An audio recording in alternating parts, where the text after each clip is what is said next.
अंगारा अंगारा अंगारा। चंद्रमा में आग दिखाई दे रही है, तारे दिखाई दे रहे हैं, कोई नीचे नहीं गिरता। हनुमान जी ने विचार करके मुद्रिका गिराई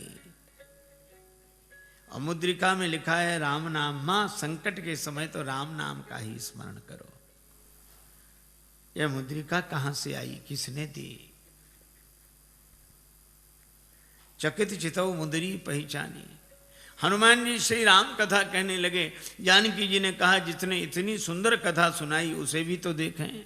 हनुमान जी बोले बस माता कथा ही सुंदर है, कथा कहने वाला तो बिल्कुल बंदर है, ये छिपा ही रहे सो अच्छा। पर जानकी माता बोली बंदर ही सही, कथा सुनाने वाला तो सुंदर आवे। हनुमान जी सामने गए, जानकी माता ने देखा, फिर बैठी मन विस्मय भयो। हनुमान जी ने कहा राम दूत मैं मातु जानकी।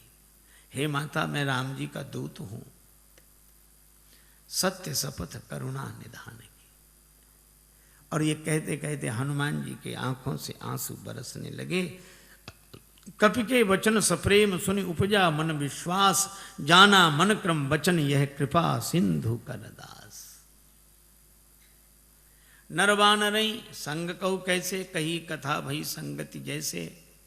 परिचय होने पर कुशलता पूछने के बाद श्री जानकी जी ने एक ही बात कही, अह नाथ हो निपट बिसारी।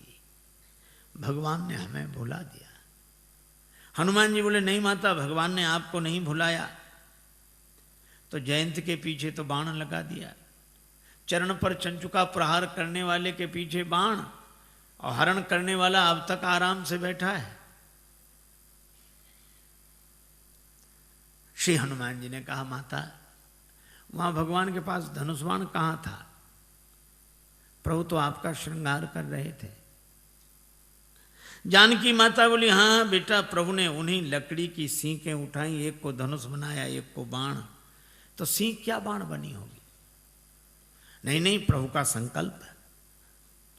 तो मां औरों को तो सींक ही दिख रही होगी, बाण है ये तो पता आपको होगा। हाँ, तो हनुमान जी बोले ऐसा भी तो हो सकता है कि हरण करने वाले रावण के पीछे किसी और रूप में बाण को लगा दिया हो। और रूप में? किस रूप में? हनुमान जी ने कहा कि माता सामने देखो, ये वानर के रूप में राम जी का बाण ही है। जिम अमोघ रघुपति कर बाना, एही भांति चले हनुमाना। ये बाण है। धनुजवन कृशानुम, रघुपति बाण कृशान, श्री हनुमान जी कहते हैं। जननी हृदय धीर धरु जरे निशाचर जान, ये राम जी का बाण है। सिंह के रूप में जयंत के पीछे बाण लगाया और बानर के रूप में रावण के पीछे बाण को लगा दिया।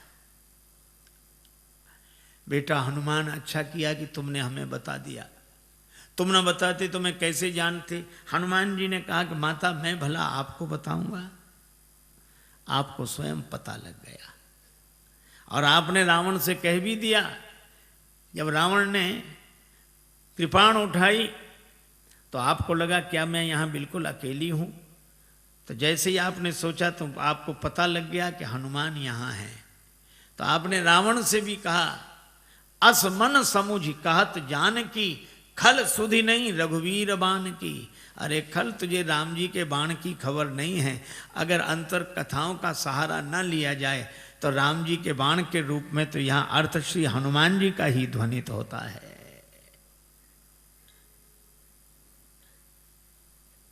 हनुमान जी बोले माता चिंता मत करो, राम जी आएंगे, साथ में हम सब लोग रहेंगे। अब इतने छोटे से हनुमान जी श्री जानकी माता से कहें कि निश्चिंत रहो, हम लोग रहेंगे।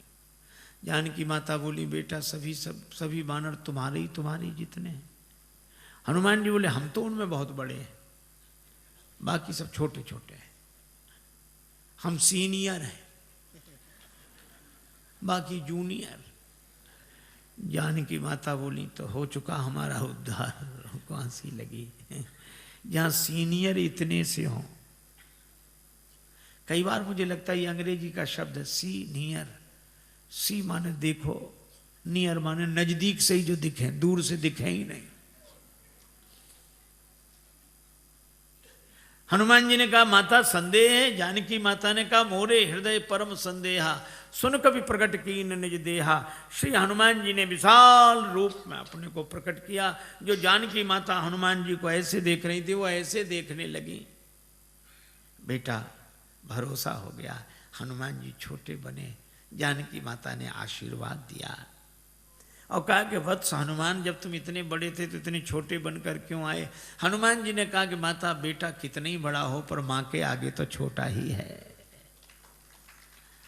और मैं तो छोटा ही था, फिर इतने बड़े कैसे बने?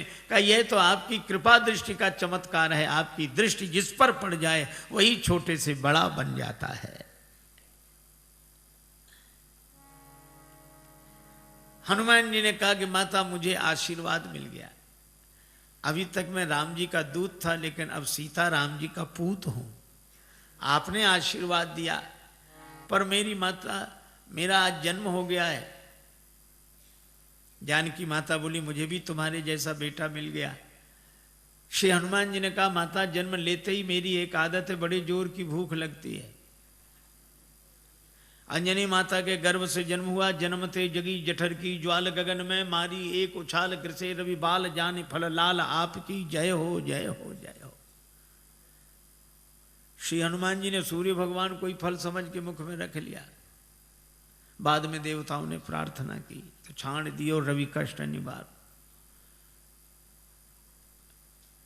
एक सज्जन ने श्री तुलसीदास जी से कहा कि सूर्य भगवान उदय होते तब लाल रहते, थोड़ी देर में पीले पड़ जाते हैं, क्यों? श्री तुलसीदास जी बोले हनुमान जी के डर से, कि कहीं हनुमान जी फिर फल न समझ लें। जाको बाल विनोद समुझ मन, डरत दिवाकर भोर को। जब हनुमान जी बड़े हुए तो सूर्य भगवान से पढ़ने गए, गुरुदेव मुझे पढ़ाइए, मैं आपकी शरण में आया हूं।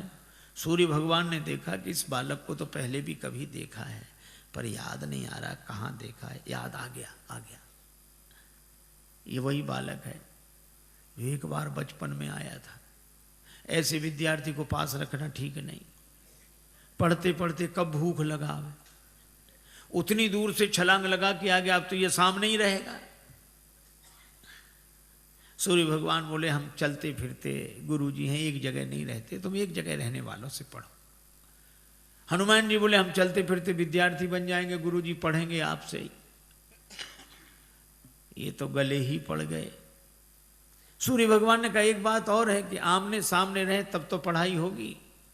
हम आगे आगे चलेंगे तो हमारी पीठ तुम्हारी तरफ, तुम आगे आगे चलोगे तो तुम्हारी पीठ हमारी तरफ, फिर पढ़ाई कैसे होगी? हनुमान जी ने कहा ये बात तो कठिन है। सूर्य भगवान बोले इसलिए तो कह रहे हैं रहने दो। पर हनुमान जी ने कहा गुरुजी इसका भी समाधान मिल गया। क्या? हम आपके आगे उल्टे चलेंगे, किसी की पीठ किसी की तरफ नहीं। सूर्य भगवान बोले वाह क्या विद्यार्थी मिला है, पढ़ाई अभी शुरू नहीं हुई है और पहले से गुरुजी के आगे ही उल्टे चलेंगे, तो फिर पढ़ने से लाभ क्या? जब उल्टे ही चलना है तो पढ़ने से लाभ क्या? हनुमान जी बोले गुरुदेव अगर उलटकर नहीं चले, जिंदगी नहीं बदली, तो भी पढ़ने से लाभ क्या? और हनुमान जी उल्टे ही चले। पाछले पगन गम मगन गगन मग क्रम को न भ्रम कपि बालक बिहार सो। तो सूर्य भगवान श्री हनुमान जी के बल से परिचित। कुछ लोग कहते हैं कि हनुमान ठुड्डी टेढ़ी पड़ गई इंद्र के वज्र की चोट से, पर तुलसीदास जी कहते हैं नहीं नहीं, इंद्र के वज्र की चोट हनुमान जी की ठुड्डी को नहीं लगी, हनुमान जी की ठुड्डी की चोट इंद्र के वज्र को लगी। जाकी चिबुक चोट चूरन किए रदमद कुलिस कठोर को। ऐसे वीर बजरंगबली ने कहा माता भूख लगी है, तो आज क्या विचार है? फल सामने ही है।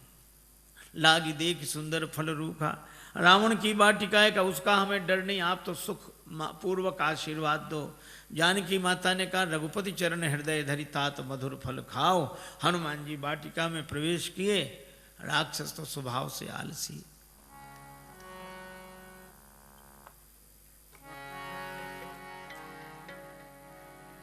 चले नाहि सिर पैठी बागा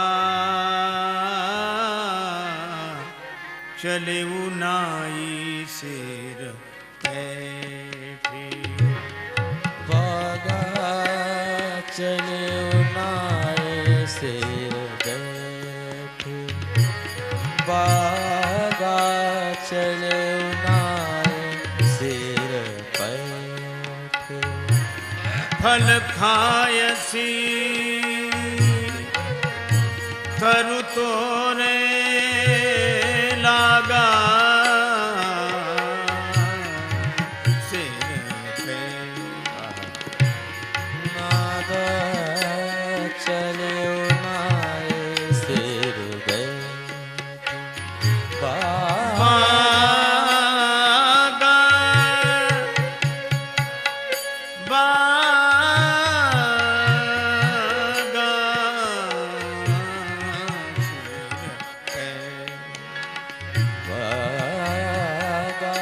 चले नाय सिर बैठे। हनुमान जी ने बगीचे में प्रवेश किया। राक्षसों ने देखा बंदर आया, बंदर बंदर बंदर। दूसरा राक्षस वाले आते रहते हैं ऐसे बंदर, स्वभाव से ही आलसी। हनुमान जी ने कहा आए नहीं तो फल खाए। अरे बंदर फल खाए जा रहे। अरे फल खाएगा 2 4 10 क्या। हनुमान जी ने तब पेड़ उखाड़ने शुरू किए, तरु तोड़ने लगा। अब पेड़ उखड़, अब इनको होश आया कि रावण को क्या जवाब देंगे, पेड़ ही गायब। क्या कर रहे हो? हनुमान जी ने कहा तुम्हारी प्रतीक्षा, आओ। और जो आए सो हनुमान जी गदा की जरूरत ही नहीं पड़ी। जिस पेड़ के फल खा रहे थे वही पेड़ उखाड़ के राक्षसों पे मारा। कुछ बचे गए पुकारत कछु अधमारे। अधमरे थे वो गए। अच्छा जो पिट कर जाएगा डरा हुआ, वो लंबी बात नहीं बोल पाता, हाँफ रहे थे। रावण ने कहा क्या हुआ? नाथ एक आवा कपी भारी, 2 ही 2 अक्षर मिलेंगे इस पंक्ति में। थोड़ी सांस ठहरी, अब कहते हैं सो अशोक वाटिका उजारी। अक्ष कुमार को भेजा, पर कपीशम अक्षहंतारम,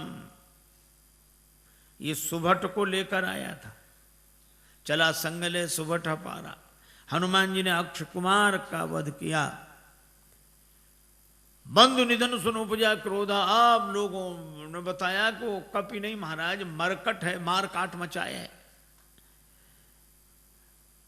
मेघनाद बोला मैं चलता हूं। अब रहे महाभट था कि संगा, भट्ट सुभट महाभट, पर धन्य हमारे बजरंग बली, सबको भटा भट्ट कर दिया, एक नहीं बचा। कजू मारे से कजू मर देसी, जिस पर पेड़ पटका उसे मार दिया। और एक राक्षस को इस हाथ में पकड़ा, एक को इसमें बड़ा रूप, तो ऐसे ऐसे रगड़ दिया। अब वो चिल्लावे बचाओ बचाओ। हनुमान जी कहते हैं मजीरा बजा के कीर्तन करने की आदत है, हम समझ रहे हैं कीर्तन नहीं हो रहा है। और जो हमें बचाओ, बचाएं तो तब जो ऊपर तक पहुंचेगा। बंदर को गिराओ, जो पांव के पास गए तो कछु मिली ऐसी धरी धूरी। ये कछु थोड़े बहुत नहीं है। पर तुलसीदास जी ने ना संख्या लिखी ना नाम। किसी ने तुलसीदास जी से पूछा कि ना आपने नाम लिखी ना संख्या। तुलसीदास जी बोले मरने दो, राक्षस हैं, कौन से बड़े महापुरुष हैं जो इनकी पुण्य जयंती मनाई जाएगी, सो याद रखें सब। मेघनाद को भी लगा कि प्राण जाने ही वाले हैं, तो उसने ब्रह्मास्त्र का प्रयोग किया। हनुमान जी परम वीर हैं, लेकिन बड़ों का सम्मान करना जानते हैं। ब्रह्मास्त्र में बंध गए। मेघनाद लेकर आया। रावण ने कहा कौन है तू? कह लंकेश कवन तै कीसा, कई के बल बन घालिस खीसा, मारिस निश्चर कही अपराधा, कौसट तो न प्राण कई बाधा। हनुमान जी सुनते रहे। बाद में बोले जाके बल लवले सते जिते चराचर जहारी, तास दूत में जाकर हरि आने प्रिय नारी।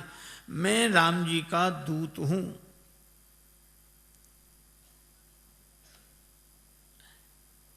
विनती करता हूं, विनती करो जोरी कर रावण सुनो मान तज मोर सिखावन। पर रावण ने उस विनती को सुना नहीं। बोला मुझे समझा रहे, मुझे समझाने का फल जानते हो? हनुमान जी ने कहा कि हाँ फल तो जानते हैं, क्या फल है?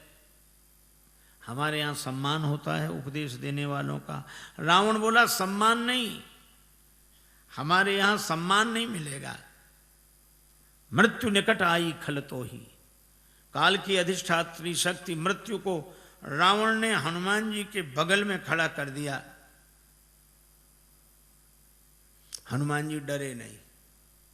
रावण बोला मौत तुम्हारे बगल में खड़ी है, तुम डरते नहीं हो? हनुमान जी ने कहा कि रावण मौत हमारे बगल में खड़ी जरूर है, लेकिन देख तुम्हें रही है। रावण बोला हमें देख रही तो तुम्हारे पास क्यों खड़ी है? हनुमान जी बोले हमसे तो पूछने आई है कि रावण का अभी मामला साफ करना है कि बाद में, तो अभी तो हम उसे रोके, फिर तो जो होगा सो होगा ही। रावण को बड़ा क्रोध आया, मार डालो राक्षस को। राक्षस मारने दौड़े। हनुमान जी ने मन ही मन सोचा कि जानकी माता को बचाने के लिए मंदोदरी आ गई, तो मुझे भी बचाने के लिए कोई आएगा। और इतना ही जैसे ही राक्षस मारने दौड़े तो सचिवन सहित विभीषण आए। और कोई सजा दे दो। रावण बोला बंदर के अंग भंग कर दिए जाएं। हनुमान जी ने सोचा पता नहीं कौन से अंग भंग किए जाते हैं। पूंछ लटक रही थी पीछे। रावण ने कहा अंग भंग करो, तो हनुमान जी ने पूंछ पकड़ी दोनों हाथों से, माथे से लगाते, पूंछ को देखते फिर माथे से, 2 बार ऐसा किया। रावण बोला समझ गया, कपि के ममता पूंछ पर, इसकी ममता पूंछ पर है, सबई कहो समझाए। हनुमान जी ने सोचा कहीं ऐसा ना हो रावण ये कह दे कि एक तलवार मंगाए के पूंछ देहु कटवाए। सरस्वती माता की ऐसी कृपा हुई। रावण बोला तेल बोरी पट बांध पुनि पावक देहु लगाए, बचन सुनत कभी मन मुस्काना, भई सहाय सारद में जाना। राक्षसों ने वही रचना की। तेल तो खत्म, घी खत्म। रावण बोला मूर्खों घी के लिए कहा किसने था? हमने कहा था तेल बोरी पट, तुमने घी। राक्षस बोले हमने सोचा बंदर की पूंछ में थोड़ा बहुत लगेगा, वो तो बढ़ती जा रही है। रावण बोला तेल में ही डुबो कपड़े। हनुमान जी के पास गए कि घी नहीं तेल। हनुमान जी बोले जैसी जिसकी श्रद्धा हो, हमें सब स्वीकार है। अच्छा आपने कभी विचार किया कि रावण को हनुमान जी की पूंछ से क्यों चिढ़ है? रावण को हनुमान जी की पूंछ से चिढ़ है क्यों? आपने देखा होगा पूंछ अंग विशेष को कहते हैं और प्रतिष्ठा को भी पूंछ कहते हैं।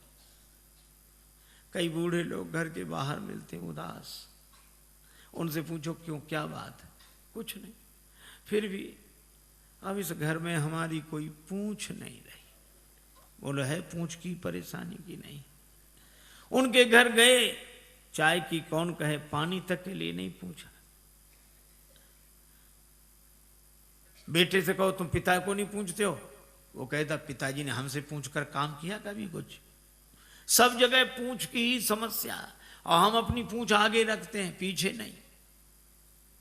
और रावण को भी हनुमान जी की पूंछ से ही चिढ़ है।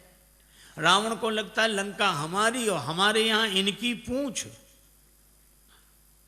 तो ईर्ष्या की आग में जलने वाला पूंछ को जला देना चाहता है, लेकिन जब जब कोई दुर्जन किसी सज्जन की बढ़ती हुई प्रतिष्ठा की पूंछ को मिटाने की चेष्टा करता है, तब तब भगवान की कृपा से उसकी पूंछ और बढ़ती है। बाढ़ी पूंछ की न कभी खेला।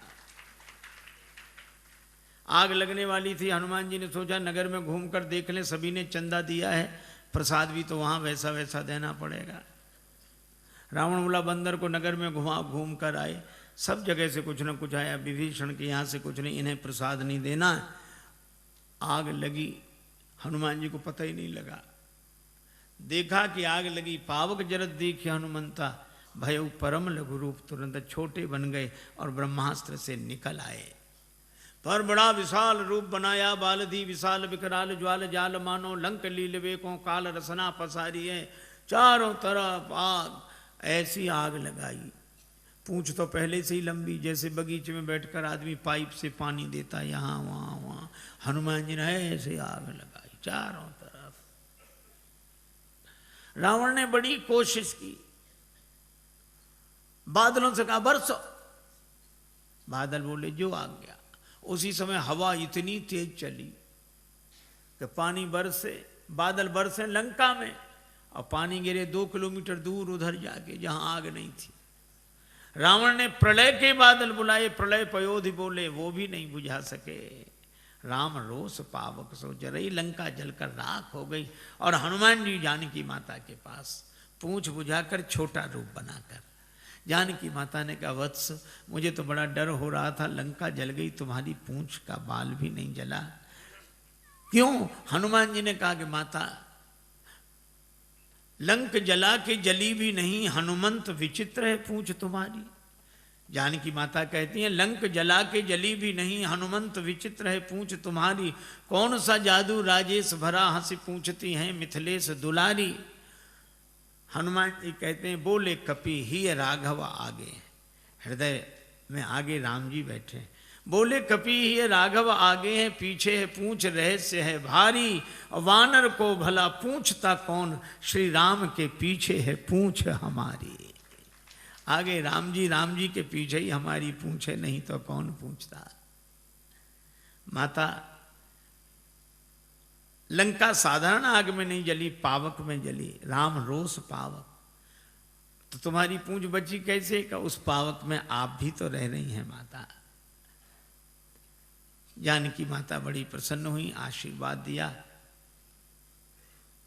चूड़ामणि लेकर हनुमान जी विदा हुए। जानकी माता ने कहा कि प्रभु को प्रणाम कहना। संदेशा लेकर हनुमान जी आए।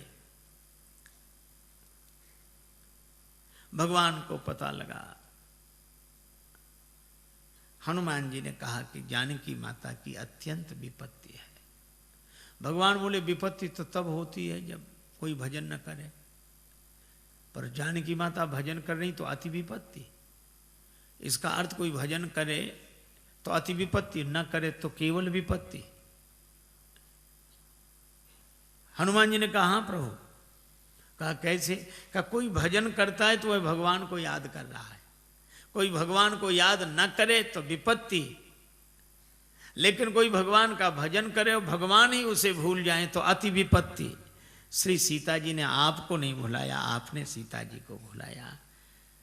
नेत्र भर आए भगवान के। हनुमान, मैं तुमसे उऋण नहीं। हनुमान जी चरणों में गिर गए। भगवान उठाना चाहते हैं, हनुमान जी उठना नहीं चाहते। प्रभु मैं बालक हो गया जानकी माता के यहाँ जाकर, अब बालक की मर्जी, उसे उठना होगा उठेगा, नहीं उठना होगा तो नहीं उठेगा। उठो उठो हनुमान, हम भी तुम्हें हृदय से लगा लें। हनुमान जी बोले, चरणों में अच्छे मिलेंगे तो आधी जिम्मेवारी हमारी, आधी आपकी, और जो आपके चरणों में गिर जाता है उसकी पूरी जिम्मेवारी आपकी। भगवान हनुमान जी को उठाकर हृदय से लगाते हैं। वानर वाहिनी के संग प्रस्थान करके समुद्र किनारे आए। पुल बनना है। विभीषण जी कहते, महाराज समुद्र से विनती करो। लक्ष्मण जी कहते, सुखा डालो। भगवान ने कहा, ऐसे ही करो। 3 दिन विनती की, नहीं माना। लक्ष्मण धनुष बाण लाओ, और समुद्र विप्र रूप में सामने आया। महाराज क्षमा करें। भगवान ने कहा कि वानर वाहिनी कैसे उतरे, उपाय बताया। नल नील के स्पर्श किए हुए पत्थर पानी में तैरेंगे, पुल बनाइए, और इस बाण से मेरे उत्तर तट पर रहने वाले राक्षसों को समाप्त कर दीजिए। अब देखो कितनी अद्भुत बात है। कोई न डूब रहा, उसके गले में पत्थर बांध दो तो जल्दी डूब जाता है, और पत्थर को कितनी भी ऊंचाई तक फेंको पर आएगा नीचे। ये पत्थर मानो कर्म का स्वरूप है, कर्म कितना ही ऊंचा करो अंत में नीचे लाएगा।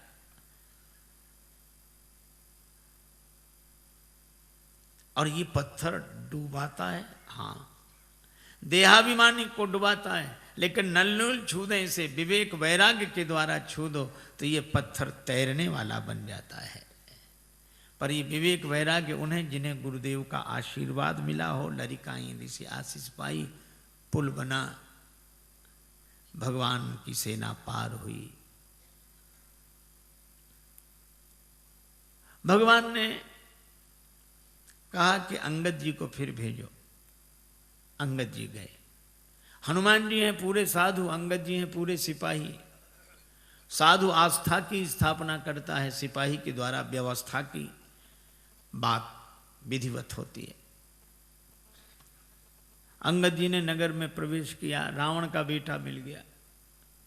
बंदर बोले वही राक्षस बोले वही बंदर फिर आ गया। लेकिन रावण के बेटे ने लात उठाई, मार नहीं पाई। अंगद जी ने गही पद पट के भूमि भमाई। राक्षस बोले ये बंदर वो नहीं, दूसरा है ये तो। रावण के बेटे को ही मार डाला, हाथ गिरते ही ऊपर गया। अंगद जी रास्ता नहीं पूछ रहे तो भी बता देते इधर से इधर से इधर से। अरे रास्ता काहे को बता रहे? बोले आगे बढ़े, यहाँ से तो पीछा छूटे। और रास्ता इसलिए भी बता रहे हैं कि हम तो पहले ही समझ गए थे, वही नहीं समझा जो सिंहासन पर बैठा उसी को समझाओ। अंगद जी को देखकर सभासद उठे। रावण ने फटकारा तो बिचारी न बैठ पाए न उठ पाए। कौन है तू? अंगद जी ने जो उत्तर दिया वो बड़ा अद्भुत। कहे लंकेश कवन थे बंदर। हनुमान जी के सामने तो रावण बोलता गया, अंगद जी ने बोलने ही नहीं दिया। कहे लंकेश कवन थे बंदर। अंगद जी बोले मैं रघुवीर दूत दस कंधर। तू कहे हमसे बंदर, हम कहें आदरणीय श्रीमान जी पूजनीय। एक चौबे जी थे, उनसे कोई कहे चौबे जी तो चौबे जी कहते हाँ जी, और कोई कहे चौबे तो फिर कहते क्यों बे। अंगद जी ने कहा कि तू मुझसे बंदर कहे, और अंगद जी फिर चुप नहीं हुए। मम जन कहीं तो रही मिताई तव हित कारण आयूं। भाई मेरे पिता से तुम्हारी मित्रता थी, तुम्हारे भले के लिए आया हूँ। मेरा कहना मानो, पुरजनों को और रानी महारानियों को साथ में लेके दांतों के नीचे तिनका दबाओ, कंठ में कुल्हाड़ी रखो और फिर भगवान से जाकर प्रार्थना करो तो मेरा भरोसा है कि भगवान तुम्हें क्षमा कर देंगे। और जो वैसे ही नहीं जा रहा था, इतनी शर्तों के बाद जाएगा। अंगद जी सोचते हैं कि जाए ही नहीं सो अच्छा। रावण बोला तेरे पिता से मेरी मित्रता, कौन है तेरा पिता? अब रावण खूब जानता है ये बाली का बेटा है, लेकिन पूछा ऐसे ताकि अंगद कहें कि बाली तो मर गए। मैं पूछूंगा कौन सी बीमारी हुई क्या? राम जी के बाण से। तो रावण बोला मैं फिर कहूंगा कि जिसने तेरे बाप को मार डाला उसी की सेवा करते शर्म नहीं आती? बाप की मृत्यु का बदला लेना है तो हमारे साथ आ। लेकिन जैसे ही अंगद जी से कहा कि तुम्हारा पिता कौन, तो अंगद जी बोले 6 महीने जिसकी बगल में दबे रहे उस बाली को भूल गए। रावण ठाका लगा, बोला हाँ हाँ हाँ हाँ हाँ हाँ रहा बाली वानर में जाना। आजकल बाली कहाँ है? अंगद जी बोले 8-10 दिन में तुम भी वहीं पहुंच जाओगे जहां बाली है। वही कुशलता बताए। रावण बोला तुम्हारे कठोर वचन में सहन कर रहा हूं क्योंकि मैं धर्मात्मा हूं। अंगद जी बोले तुम्हारे जैसा धर्मात्मा कौन? परित्य हरण करने वाला तो धर्मात्मा तुम ही हो। शर्म नहीं लगती? डूब न मरो धर्म व्रतधारी। रावण ने कहा तू मुझे नहीं जानता, मैंने अपने सिर काट काट कर शंकर जी को चढ़ा दिए, मैं वीर हूं। अंगद जी ने कहा इंद्रजाली अपना पूरा शरीर काट देता है, कोई उसे सेना में भर्ती नहीं करेगा कि बड़ा वीर है। मैंने जला दिए सिर। अंगद जी बोले जरा ही पतंग विमोह, बस पतंगे रोज जलते हैं। दूसरे दिन अखबार में खबर नहीं छपती कि पिछली रात इतने पतंगे वीर गति को प्राप्त हुए। ये कोई वीर गति है? मैं कैलाश पर्वत उठा लिया, इतना भार उठाने वाला हूं। अंगद जी बोले जानवरों में सबसे ज्यादा बोझ गधा उठाता है। भार वहीं खर वृंद, ते नहीं वीर कहा वहीं समझ देख मति मंद।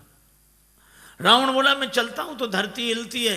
अंगद जी बोले तुम्हारे चलने से हमारे राम जी के छोटे भैया लक्ष्मण जी बोलते हैं तो धरती हिलने लगती है। लखन सकोप बचन जब बोले, डगमगान मही दिग्गज डोले। रावण बोला ऐसा? तो बड़े भैया को तो बोलना ही नहीं पड़ता होगा, धरती हिल जाती हो। हाँ नहीं बोलना पड़ता। वे धनुष पर हाथ फेरे, सर चाप कर फेरन लगे तो भूधर डगमगे। रावण बोला क्यों रे? बाली तो इतना गप्पी नहीं था। बाली न कबू गाल असमारा, मिली तपसिन तय भय से लवारा। अंगद जी बोले करके दिखाऊं। जब ते कीन राम के निंदा क्रोध बंत अति भयो कपिंदा कटकटान मही कुंजर भारी दो भुजदंड तमक मही मारी और जो पृथ्वी पर प्रहार किया डोलत अवनी धरती हिल गई सभासद खसे रावण के मुकुट गिरे छीना झपटी मची 6 मुकुट रावण ने सिर पर लगाए 4 मुकुट अंगद जी ने राम जी की शरण में भेज दिए। अब विचार करो 10 सिर और 6 मुकुट कितने सुंदर लग रहे होंगे। लेकिन रावण से किसी ने कहा कि सुंदर नहीं दिख रहे। बोले भले ही सुंदर न लगे 2 तो ज्यादा हैं इधर। अंगद से कहा उठा के फेंक दो इसको, राक्षसों को फेंक दो। अंगद जी बोले बाद में फेंकना, पहले चरण हिला दो। सभी राक्षस गए, चरण नहीं हिला। तासु सभा की ओ कठिन प्रण जय तौल्यो कैलाश तुलसी प्रभु प्रभुता कहो कि सेवक को विश्वास। अंगद जी का पांव नहीं हिला। तुम ही बचे हो। रावण आया, जैसे ही चरण पकड़ने लगा अंगद जी ने पांव हटा लिया। रावण बोला यह क्या किया? अंगद जी बोले झुकना यहां सिखा रहे हैं, पर चरण पकड़ना हो तो भगवान का पकड़ो। साधु वही है झुकना अपने चरणों में सिखाए, पर चरण भगवान का पकड़ाए। रावण को बड़ा बुरा लगा, लेकिन करता क्या। अंगद जी आए, राम जी से कहा कि युद्ध अवश्यम भावी है। दूसरे दिन से युद्ध आरंभ हुआ।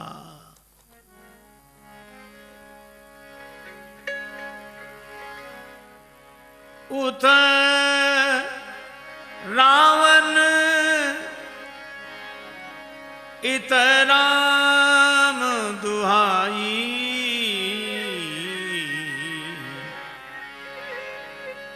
जयति जयति कर परी लड़ाई।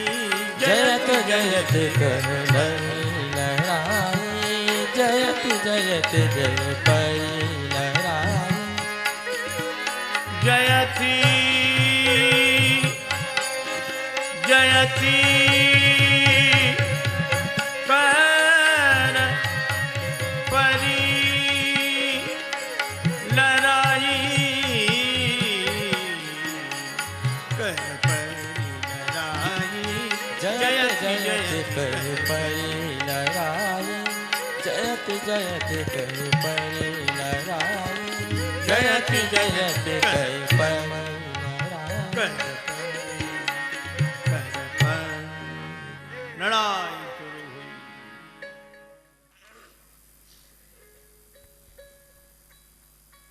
मेघनाद आया। हनुमान जी जहां लड़ते मेघनाद उस दरबार